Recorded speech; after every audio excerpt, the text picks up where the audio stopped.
नमस्ते मेरे प्रिय छात्र मित्रों। सेतु अभ्यास कक्षा 8वीं हिंदी सुलभ भारती दिन 20वां।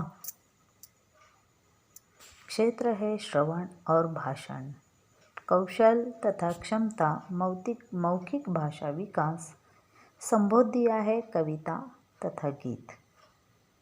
बच्चों, यहाँ पर एक कविता दी गई है, 7वीं कक्षा की कविता आप सब ने सीखे हैं। कविता का नाम है जीवन नहीं मरा करता है। डॉक्टर गोपाल दास सक्सेना, उनका उपनाम है नीरज। इन्होंने लिखी हुई कविता कक्षा 7वीं में हम सब ने पढ़ी है। इस कविता के द्वारा कवि ने जीवन में एक बार असफल हो जाने का यह अर्थ कभी नहीं होता कि जीवन समाप्त हो गया हो। हमें निराश न होकर फिर से वह सपने देखने का प्रयास करना चाहिए और अपने सपने पूरे करने चाहिए। यह बात इस कविता के माध्यम से समझाई है। तो बच्चों, कवि क्या कहते हैं इस कविता में हम देखते हैं। छिप छिप अश्रु बहाने वालों, मोती व्यर्थ लुटाने वालों, कुछ सपनों के मर जाने से जीवन नहीं मरा करता है। माला बिखर गई तो क्या है, खुद ही हल हो गई समस्या। आंसू अगर नीलाम हुए तो समझो पूरी हुई समस्या। रूठे दिवस मनाने वालों, फटी कमीज सिलाने वालों, कुछ दीपों के बुझ जाने से आंगन नहीं मरा करता है। खोता कुछ भी नहीं यहाँ पर, खोता कुछ भी नहीं यहाँ पर, केवल जिल्द बदलती पोथी। जैसे रात उतार चांदनी, पहने सुबह धूप की धोती। वस्त्र बदल कर आने वालों, चाल बदल कर जाने वालों, चंद खिलौने के खोने से बचपन नहीं मरा करता है। देखो कितने सुंदर जीवन के उदाहरण दिए हैं और इन्हीं उदाहरणों के द्वारा कवि हमें निराश न होने की बात करते हैं। छिप छिप अश्रु बहाने वालों, मोती व्यर्थ लुटाने वालों, कुछ सपनों के मर जाने से जीवन नहीं मरा करता है। देखो बच्चों, हम जीवन में कई बार कई प्रकार के सपने देखते हैं। बच्चों, सपने 2 प्रकार के होते हैं। एक सपना हम रात में नींद में देखते हैं और दूसरा सपना दिन में जागते हुए देखते हैं। रात में देखे हुए सपने वे कभी पूरे नहीं होते, लेकिन जो दिन में देखे जाते हैं वे सपने हमारे भविष्य के बारे में होते हैं और उन्हीं सपनों को पूरे करने के लिए हमें प्रयास करना पड़ता है।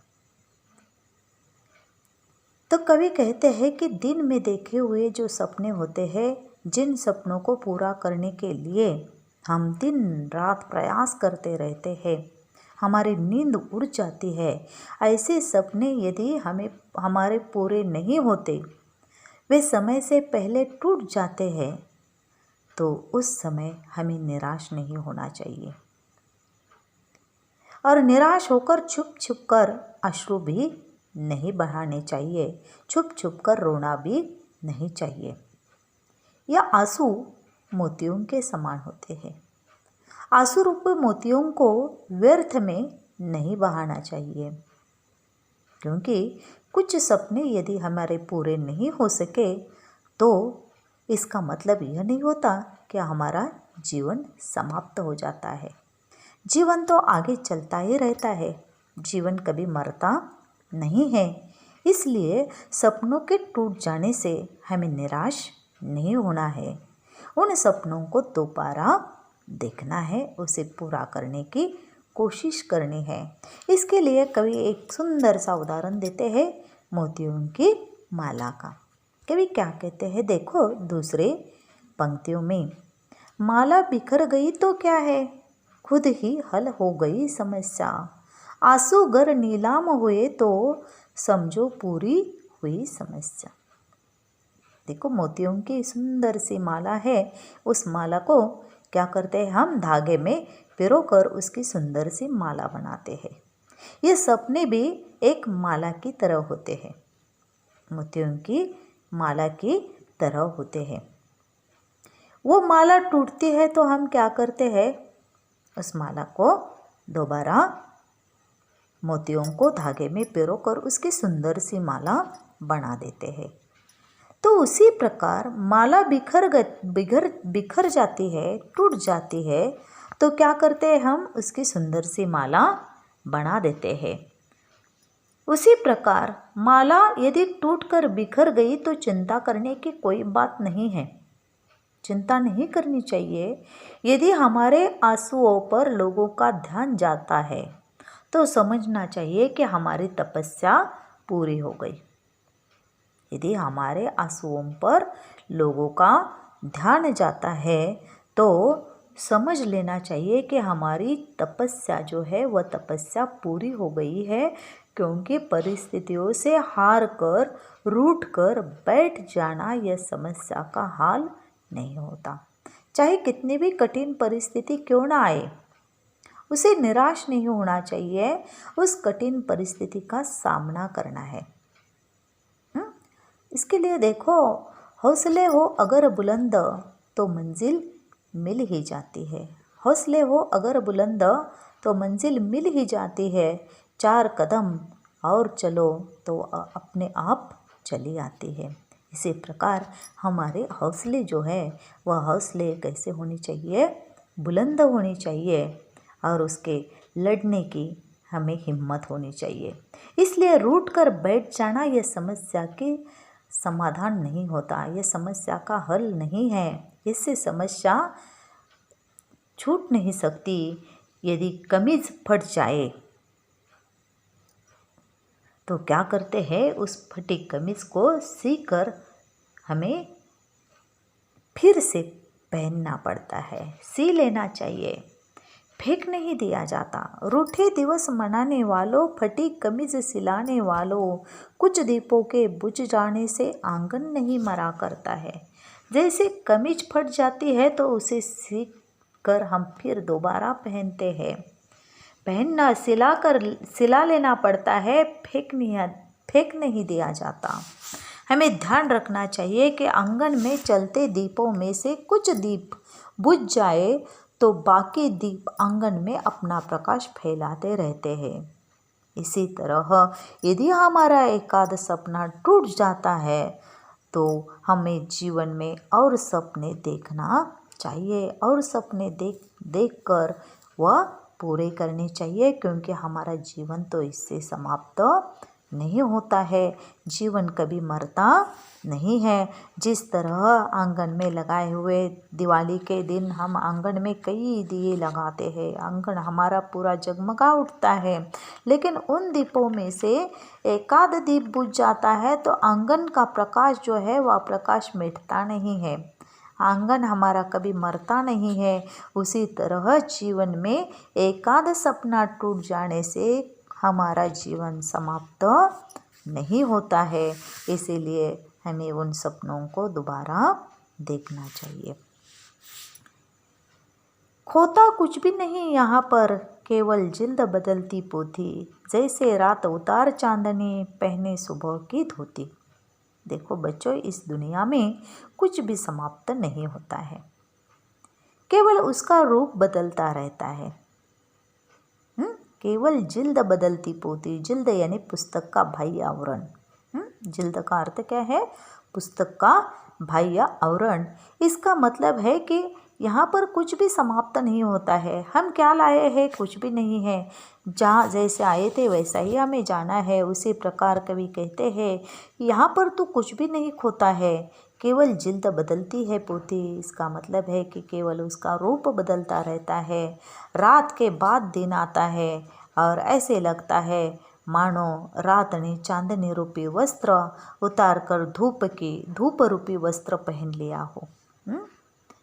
जैसे रात उतार चांदनी पहने सुबह की धोती। जैसे रात होती है, रात के बाद दिन आता है, रात में चांदनी उतार कर चांदनी का जो पहराव उसने रात में किया था वह चांदनी का पहराव बदल कर उसने सुबह होने पर क्या किया है, धूप की धोती पहन ली हो ऐसे लगता है।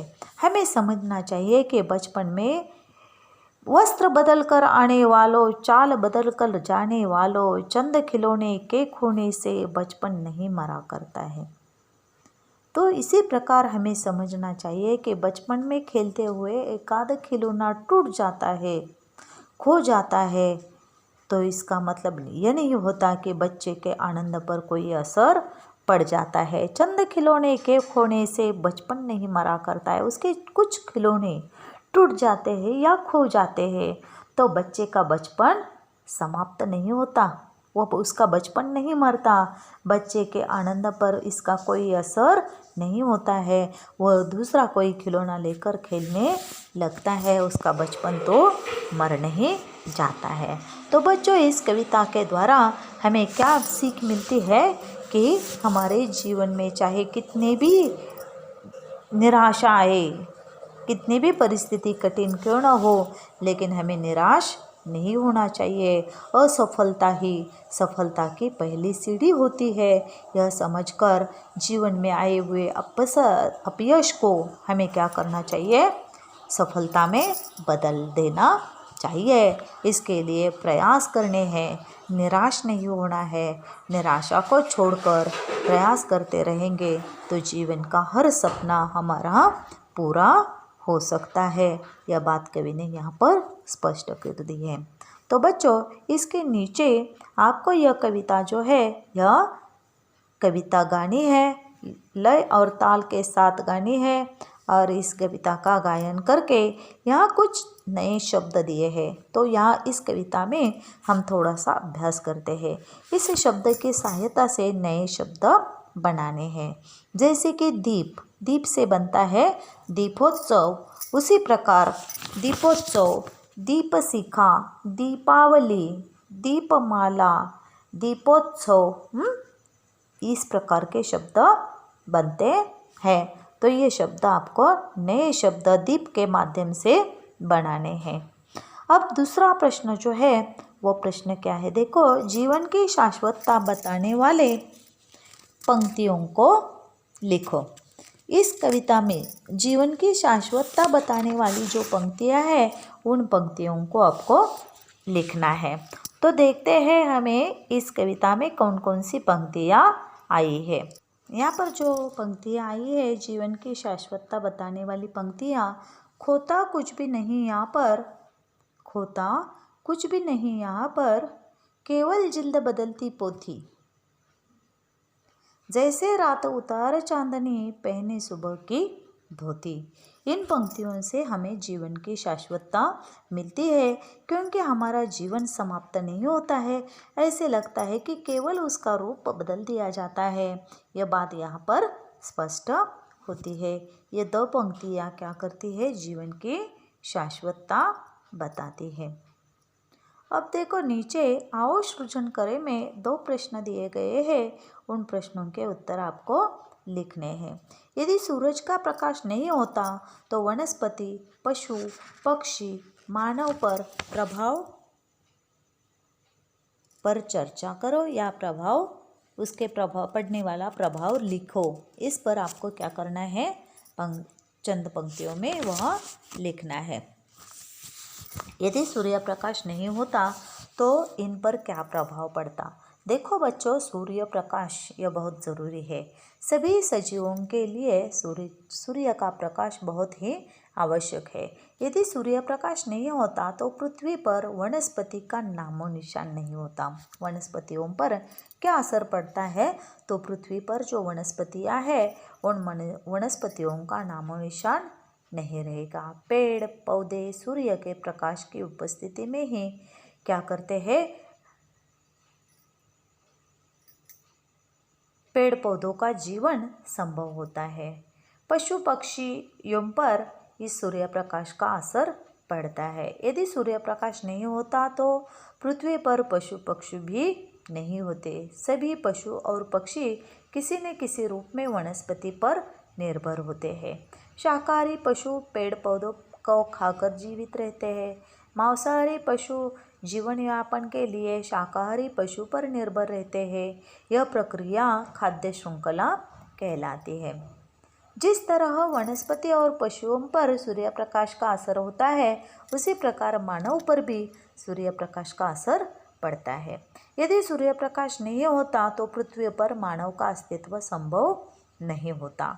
मनुष्य अपनी दैनिक आवश्यकताओं के लिए वनस्पति जगत पर निर्भर रहता है, जैसे कि फल, सब्जी, दाल, चावल, अनाज, कागज, लकड़ी एवं अनेक अन्य चीज़ें मनुष्य पेड़ पौधों से प्राप्त करता है। इसलिए अंत में हम यह कह सकते हैं कि सूर्य प्रकाश न होता तो पृथ्वी पर जीवन ही संभव नहीं होता। यह बात बहुत ही ज़रूरी बताई गई है। तो बच्चों, यहाँ पर हमारा दिन 21वां समाप्त होता है। इन प्रश्नों को आपको लिखना है, जैसे कि यदि सूर्य प्रकाश नहीं होता तो पशु पक्षी पर पड़ने वाला असर, सौर ऊर्जा का महत्व, यह भी आपको लिखना है। देखो, सौर ऊर्जा यह बहुत ही महत्वपूर्ण है। सूर्य से प्राप्त होने वाली ऊर्जा को सौर ऊर्जा कहते हैं। सौर ऊर्जा ही धरती पर सभी प्रकार के जीवन का आधार है। सूर्य की ऊर्जा को विद्युत ऊर्जा में बदलने को ही सौर ऊर्जा कहा जाता है और यह ऊर्जा बहुत कम खर्चीली होती है और साथ ही साथ यह ऊर्जा कभी खत्म न होने वाली है। उसकी एक अन्य विशेषता है कि वह प्रदूषण विरहित होती है। यह वातावरण को किसी भी प्रकार से प्रदूषित नहीं करती और भारत में पूरे वर्ष भर सूर्य का प्रकाश हमें मिलता रहता है। अतः यह सौर ऊर्जा की उपयोगिता और भी बढ़ जाती है और सौर ऊर्जा का उपयोग अनेक प्रकार से किया जाता है, जैसे कि गर्मी के लिए, सुखाने के लिए, भोजन पकाने के लिए, बिजली के रूप में और कैलकुलेटर में, कार, हवाई जहाज आदि उपकरण में सफलतापूर्वक हम सौर ऊर्जा का उपयोग कर सकते हैं। यह बात बहुत ही ज़रूरी है। तो बच्चों, यह स्वाध्याय आपको पूरा करना है और दिन बिसावे में जो स्वाध्याय दिए हैं उन स्वाध्यायों को पूरे करके लिख देना है। धन्यवाद बच्चों।